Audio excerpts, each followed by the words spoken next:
Hello friends, आप लोग को MG24 क्लासेस में स्वागत है। जैसा कि थंबनेल में दिख रहा है, मोस्ट इम्पोर्टेंट 1000 जीके जीएस प्रश्न।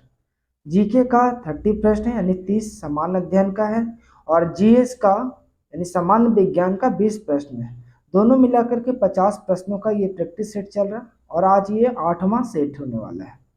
तो चलिए करते हैं क्वेश्चन को स्टार्ट। 41 नंबर क्वेश्चन कहा जा रहा है कि अग्रहरि के संदर्भ में निम्नलिखित में कथनों में से कौन सा सही है। तो ये जो अग्रहरि के संदर्भ में निम्नलिखित कथनों में से कौन सा सही है, यह ब्राह्मण को दी गई भूमि थी। ये क्या था? ब्राह्मण को दी गई भूमि थी। नेक्स्ट क्वेश्चन को देखते हैं। 42 नंबर, निम्नलिखित में से कौन सा पद प्राचीन काल के दौरान दक्षिण भारत में उन कृषि मजदूरों के लिए प्रयोग होता था जो जानवरों की खाल का कार्य भी करते थे। तो ये किनके लिए प्रयोग होता था? तो देखिए ऑप्शन पहले पढ़ते हैं। पेरियार है, वल्लभ है, अरसर है, पोलीगर है। तो किसके लिए? पेरियार के लिए। तो इस क्वेश्चन को सुनिएगा। निम्नलिखित में से कौन सा पद प्राचीन काल के दौरान दक्षिण भारत में उन कृषि मजदूरों के लिए प्रयोग होता था जो जानवरों की खाल का कार्य भी करते थे? तो कौन से थे? पेरियार के लोग। 43 नंबर क्वेश्चन है। मध्यकालीन भारत में निम्नलिखित में से किसे संत के दोहे गुरु ग्रंथ साहिब में संकलित किए गए थे? तो किस संत के दोहे? तो ये रेदास के। इसे सुनिएगा। 43 नंबर, मध्यकालीन भारत में निम्नलिखित में से किस संत के दोहे गुरु ग्रंथ साहिब में संकलित किए गए थे? तो रेदास के। 44 नंबर क्वेश्चन है। श्री नारायण गुरु ने जाति प्रथा के खिलाफ जीवन भर अपना संघर्ष भारत के किस क्षेत्र में चलाया था? वे किस क्षेत्र में चलाए थे? तो केरल में। श्री नारायण गुरु ने जाति प्रथा के खिलाफ जीवन भर अपना संघर्ष भारत के किस क्षेत्र में चलाया था? तो केरल में। 45 नंबर क्वेश्चन है। स्वामी रामानंद तीर्थ संबंध थे, तो ये किससे संबंधित थे? तो पुनप्रा वायलर सत्याग्रह से। ठीक है, फिर से सुनिएगा इस क्वेश्चन को। 45 नंबर, स्वामी रामानंद तीर्थ संबंधित थे, तो किससे संबंधित थे ये? तो पुनाप्रा वायलर सत्याग्रह से, यानी ए ऑप्शन सही है। 46 क्वेश्चन कहा जा रहा है। 13 अप्रैल 1919 को अमृतसर के जलियांवाला बाग में लोग किस कारण से एकत्रित हुए थे? तो ऑप्शन पहले पढ़ देते। गांधी जी और लाला लाजपत राय की गिरफ्तारी के विरोध में, गदर पार्टी के समर्थन में, डॉक्टर सैफुद्दीन किचलू और डॉक्टर सत्यपाल की गिरफ्तारी के विरोध में, बैसाखी के त्यौहार मानने के लिए। तो नहीं, ये किसके लिए होता? तो डॉक्टर सैफुद्दीन किचलू और डॉक्टर सत्यपाल की गिरफ्तारी के विरोध में हुआ। वैसे सुनिएगा। 13 अप्रैल 1919 को अमृतसर के जलियांवाला बाग में लोग किस कारण से एकत्रित हुए थे? तो डॉक्टर सैफुद्दीन किचलू और डॉक्टर सत्यपाल की गिरफ्तारी के विरोध में। 47 नंबर क्वेश्चन कहा जा रहा है। निम्नलिखित में से कौन सा निकाय संसद के अंगों में शामिल है? तो संसद के अंग में कौन कौन सा शामिल है? तो राज्यसभा, लोकसभा और राष्ट्रपति, यानी ऑप्शन क्या हो जाएगा? बी 1 2 3। ठीक है, फिर से क्वेश्चन सुनिएगा। निम्नलिखित में से कौन निकाय संसद के अंगों में शामिल है? तो राज्यसभा, लोकसभा और राष्ट्रपति, यानी केवल 1 2 3, यानी ऑप्शन बी। 48 नंबर क्वेश्चन है। केंद्र सरकार तथा राज्यों के मध्य आर्थिक संबंधों की विवेचना की गई है, तो किसके बीच ये विवेचना की गई है?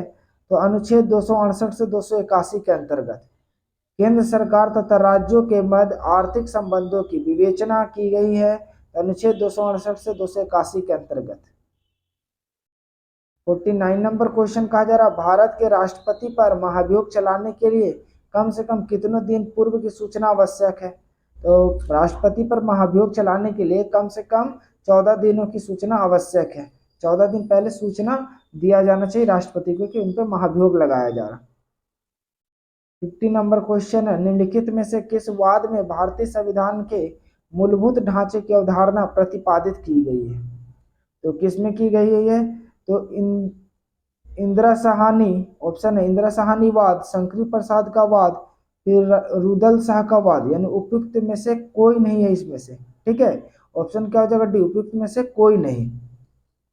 ध्यान से फिर इस क्वेश्चन को सुनिएगा, हम बता देते इसका आंसर क्या होगा। 50 नंबर कहा जा रहा है। निम्नलिखित में से किस वाद में भारतीय संविधान के मूलभूत ढांचे की अवधारणा प्रतिपादित की गई है? तो ये किसमें प्रतिपादित की गई है? तो ये ऑप्शन के अनुसार तीनों में से कोई नहीं है, ए बी सी डी कोई नहीं है। तो है क्या? तो केशव नंद भारती बनाम केरल राज्य 1973 के ऐतिहासिक मामले में संविधान के 24वें संशोधन अधिनियम के विधि मान्यता को उच्चतम न्यायालय में चुनौती दी गई थी। ठीक है ना? तो ये है आपके पास, इसलिए इसमें से कोई भी, तीनों में से कोई ऑप्शन सही नहीं है। 51 नंबर क्वेश्चन कहा जा रहा है, अनुसूचित जातियों और अनुसूचित जनजातियों के लिए एक राष्ट्रीय आयोग का गठित करने का प्रावधान संविधान के किस अनुच्छेद के अंतर्गत किया गया है? तो अनुच्छेद 338 से 338 ए में। फिर से इस क्वेश्चन को सुनिएगा, क्या कहा जा रहा है। 51 नंबर, अनुसूचित जातियों और अनुसूचित जनजातियों के लिए एक राष्ट्रीय आयोग गठित करने का प्रावधान संविधान के किस अनुच्छेद के अंतर्गत किया गया? तो अनुच्छेद 338 से 338 ए। 52 नंबर क्वेश्चन है, म्यांमार की सीमा के सहारे भारत के राज्यों का उत्तर से दक्षिण का सही क्रम क्या है? तो उत्तर से दक्षिण का सही क्रम तो अरुणाचल प्रदेश, नागालैंड, मणिपुर, मिजोरम। ठीक है, फिर से सुनिएगा इस क्वेश्चन को। क्या बोला जा रहा है कि म्यांमार की सीमा के सहारे भारत के राज्यों को उत्तर से दक्षिण का सही क्रम क्या है? तो अरुणाचल प्रदेश, नागालैंड, मणिपुर, मिजोरम, यानी ऑप्शन ए सही है।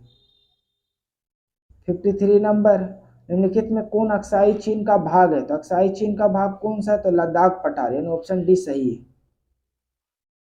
53 नंबर, निम्नलिखित में से कौन अक्साई चीन का भाग है? तो लद्दाख पठार, डी ऑप्शन। 54 नंबर क्वेश्चन है, खारी नदी जिस अपवाह तंत्र का अंग है वह क्या कहलाती है? वह क्या कहलाती है? तो बंगाल की खाड़ी, वह है बंगाल की खाड़ी। फिर से 54 पूछ लीजिए, खारी नदी जिस अपवाह तंत्र का अंग है वह क्या है? बंगाल की खाड़ी है। 55 नंबर क्वेश्चन सुनिएगा। 55, सूची 1 को सूची 2 के साथ सुमेलित कीजिए और नीचे दिए गए कूट का सही उत्तर दीजिए। ये जनजातीय सूची 1 में ये व्यवसाय है, तो यानी जरवा जनजाति का व्यवसाय क्या है? तो खाद्य संग्रह। टोडा जनजाति का क्या है? चरगाही। आगामी जनजाति का क्या है? सीढ़नुमा खेती। और सोरा जनजाति का क्या है? तो विस्थापित कृषि।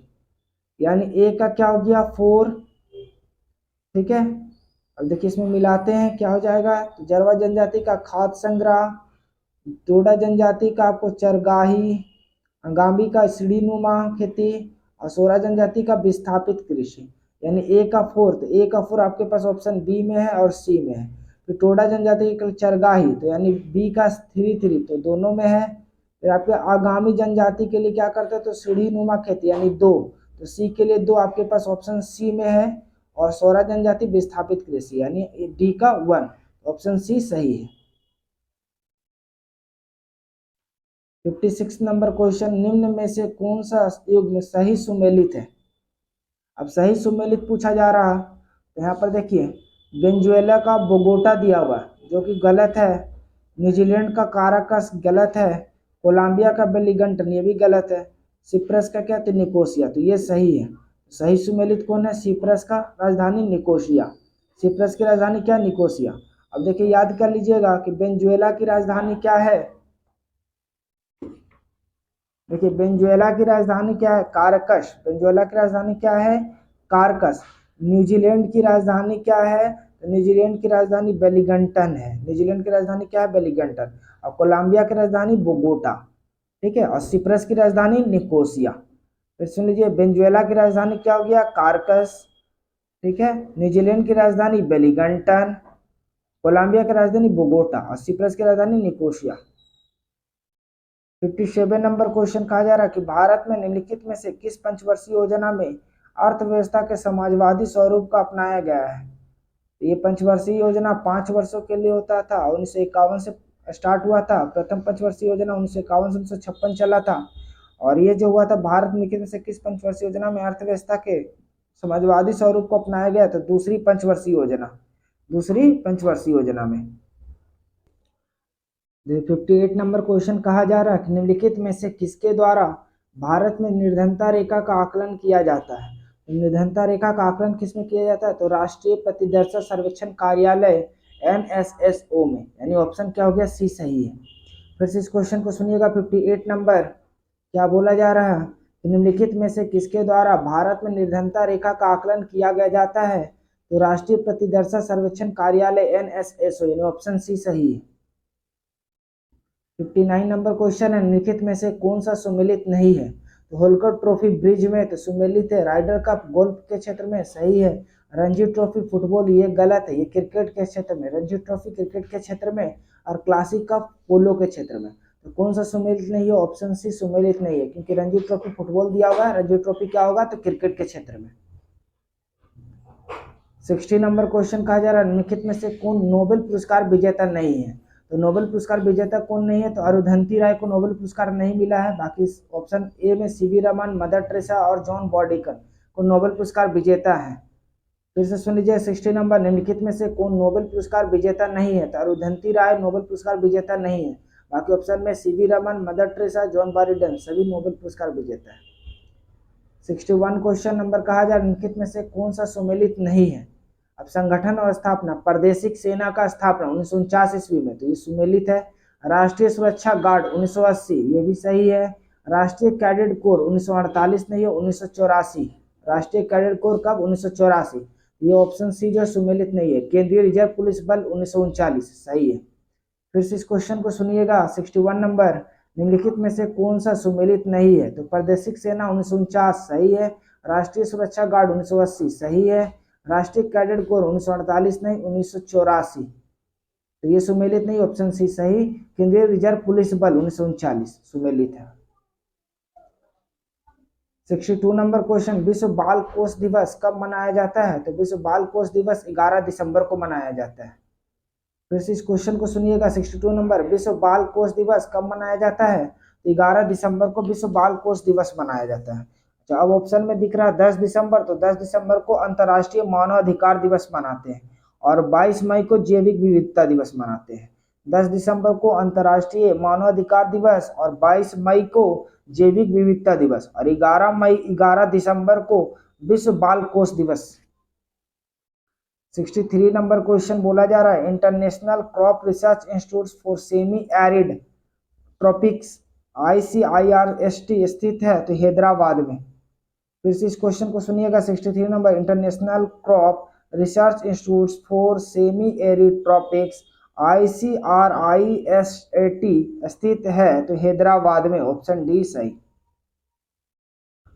64 नंबर क्वेश्चन कहा जा रहा है कि भारत का पहला राज्य जो इथेनॉल प्रोडक्शन प्रमोशन पॉलिसी 2021 को अपनाने की घोषणा की है तो कहाँ की गई? तो बिहार में, ऑप्शन डी सही है।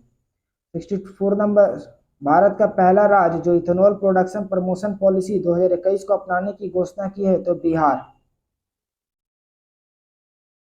65 नंबर क्वेश्चन कहा जा रहा है कि FIDI शतरंज विश्व कप 2021 के विजेता कौन बने हैं?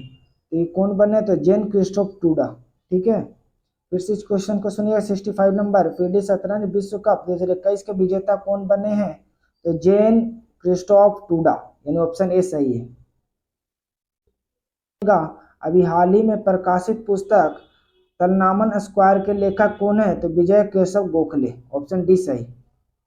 67 नंबर, टोक्यो ओलंपिक 2021 में कांस्य पदक विजेता भारतीय हॉकी टीम मेंस के कोच कौन थे? तो कौन बने थे ये? तो ग्राहम रीड।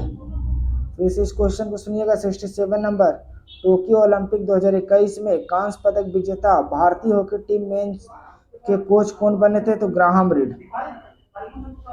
68 नंबर, किस राज्य केंद्र शासित प्रदेश ने रेड लाइट ऑन गाड़ी ऑफ अभियान की शुरुआत की? तो नई दिल्ली। किस राज्य केंद्र शासित प्रदेश ने रेड लाइट ऑन गाड़ी ऑफ अभियान की शुरुआत की? तो नई दिल्ली। 69 नंबर क्वेश्चन कहा जा रहा है कि उत्तराखंड सरकार की किस योजना के तहत कोविड-19 के कारण अपने माता पिता को खो चुके बच्चे को 21 वर्ष की आयु तक पोषण, शिक्षा, रोजगार हेतु प्रशिक्षण की व्यवस्था की जाएगी? वत्सल्य योजना के तहत। फिर से 69 सुनिएगा, उत्तराखंड सरकार की किस योजना के तहत कोविड-19 के कारण अपने माता पिता को खो चुके बच्चों को 21 वर्ष की आयु तक पोषण, शिक्षा एवं रोजगार हेतु प्रशिक्षण की व्यवस्था की जाएगी? तो वत्सल योजना के तहत। 70 नंबर क्वेश्चन कहा जा रहा है कि पद्म पुरस्कार 2021 में सुदर्शन साहू को किस क्षेत्र के लिए पद्म विभूषण प्रदान किया गया था? तो किस लिए दिया गया था? तो मूर्ति कला के लिए। फिर से 70 नंबर सुनिएगा, पद्म पुरस्कार 2021 में सुदर्शन साहू को किस क्षेत्र के लिए पद्म विभूषण प्रदान किया गया? तो मूर्ति कला, ऑप्शन बी सही है। सामान्य अध्ययन का 30 प्रश्न समाप्त हो चुका है। अब सामान्य विज्ञान का 20 प्रश्न। 71 नंबर, निम्नलिखित में से कौन सा विद्युत आवेश का सुचालक है? तो तांबा जो है विद्युत आवेश का सुचालक है। 72, पृथ्वी पर किसी वस्तु का द्रव्यमान 10 kg है, पृथ्वी पर इसका भार क्या होगा?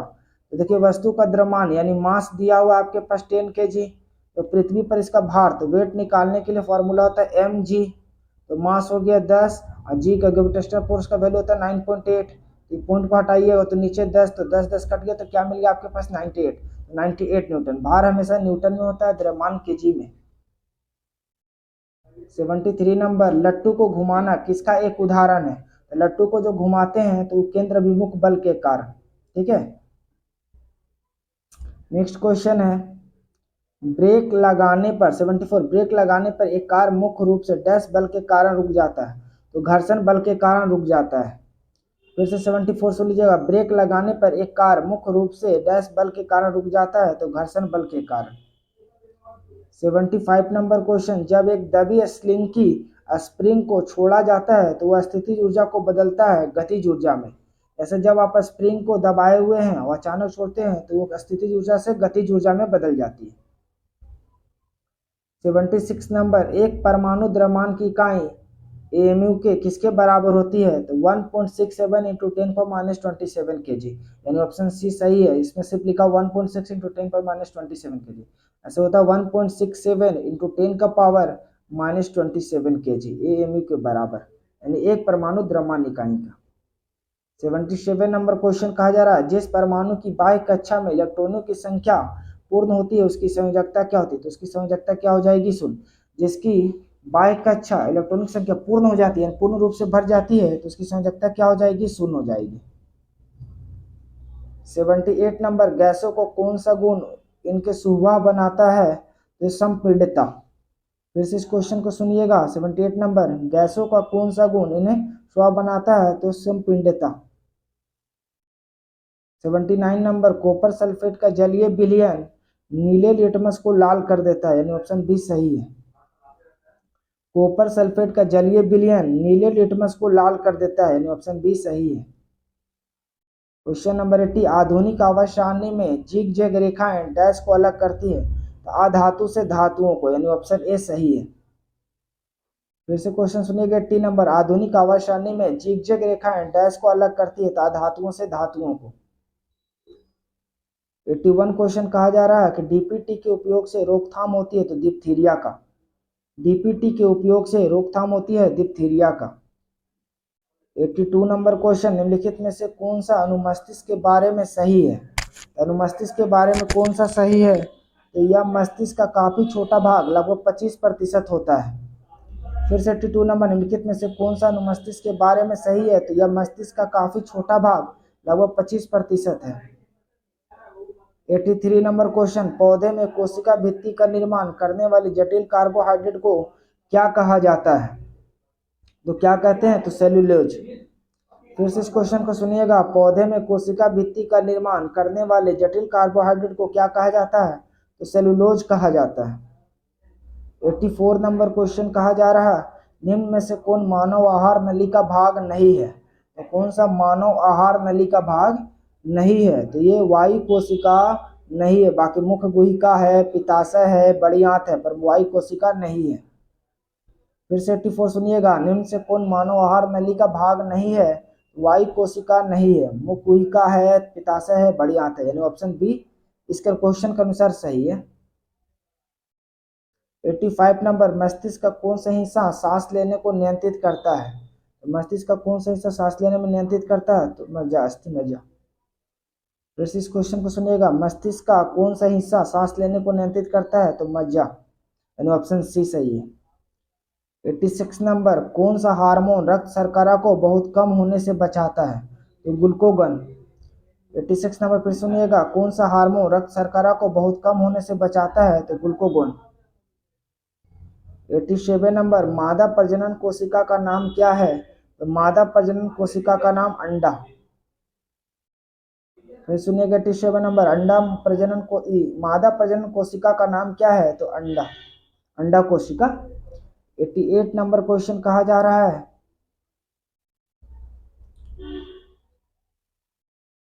देखिए 88 नंबर क्वेश्चन को पढ़ देते, ऑप्शन दूसरे पेज में है। तो 88 का जरा, ट्रिपल वैक्सीन टीका नवजात शिशु को प्रतिरोधक क्षमता प्रदान करती है, तो किसके लिए प्रदान करती है? तो काली खांसी, टिटनेस और डिप्थीरिया के लिए, यानी ऑप्शन बी सही है।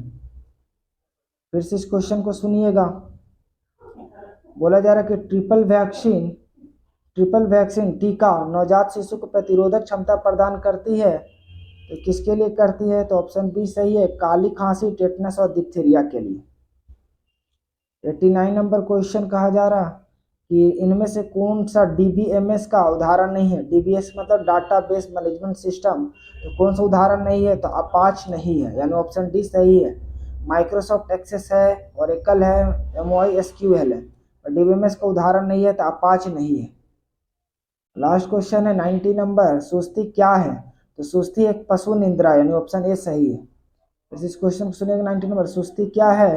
एक पशु निंद्रा है। तो ये आपका 30 क्वेश्चन सामान्य अध्ययन का, सेंट्रल जी के और 20 प्रश्न सामान्य विज्ञान का समाप्त हो गया। ये 8वां सेट था। आपको वीडियो कैसा लगा कमेंट में बताना है, और आपको वीडियो पसंद आया तो आप वीडियो को लाइक करें, अभी तक चैनल को सब्सक्राइब नहीं किया तो कर लें, साथ ही साथ बेल आइकन को भी दबा लें कि हमारा जो भी वीडियो अपलोड हो आप तक नोटिफिकेशन मिल सके, और अपने दोस्तों में ज़्यादा से ज़्यादा इसे शेयर करें। वीडियो में अंत तक बने रहने के लिए धन्यवाद।